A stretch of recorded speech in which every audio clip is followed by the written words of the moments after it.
1856. Plus de 22 000 Canadiens ont volé pour l'Angleterre, mais seulement 3 pilotes ont mérité la Croix de Victoria, instituée par la reine Victoria pour leur bravoure et leurs exploits. William Billy Bishop est sans doute le plus célèbre d'entre eux.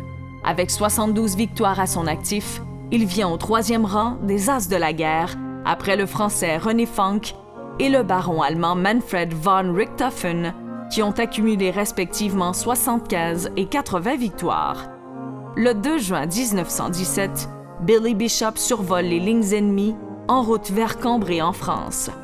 Il part attaquer un terrain d'aviation allemand en solo. Incapable de trouver ce qu'il cherche, il fait demi-tour et découvre l'aérodrome d'Estournel, dirigé par l'as allemand Werner Voss. Inclinant brusquement son appareil, Bishop abat les 3 chasseurs allemands qui l'attaquent et il en détruit plusieurs au sol. Comme aucun témoin allié ne l'a vu, certains disent que Bishop a peut-être embelli la réalité. Il reçoit une des 2 croix de Victoria décernées pour des exploits qui n'ont pas été authentifiés par des témoins. La 3e médaille fut attribuée aux soldats inconnus, en hommage à tous ceux qui ont combattu. L'autre pilote canadien qui a reçu la Croix de Victoria est William George Billy Barker, qui a cumulé 53 victoires tout au long de la guerre. Le 27 octobre 1918, lors d'un dernier vol près de la forêt de Mormal, Barker descend un avion de reconnaissance allemand, mais il n'a pas remarqué la formation d'une 60aine d'avions allemands qui viennent vers lui. Pendant le combat acharné qui se déroule sous les acclamations des soldats canadiens dans les tranchées, Barker subit 3 blessures. À demi conscient, il regagne le contrôle de son appareil. Il abat 3 autres avions ennemis. Gravement blessé, il s'écrase à l'intérieur des lignes alliées, d'où on le transporte vers un poste de campagne.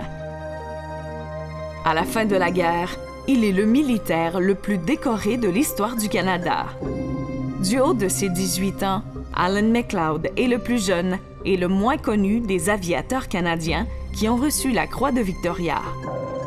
Le 27 mars 1918, il pilote son avion de reconnaissance au-dessus d'Albert, en France, avec son observateur, Arthur Hammond.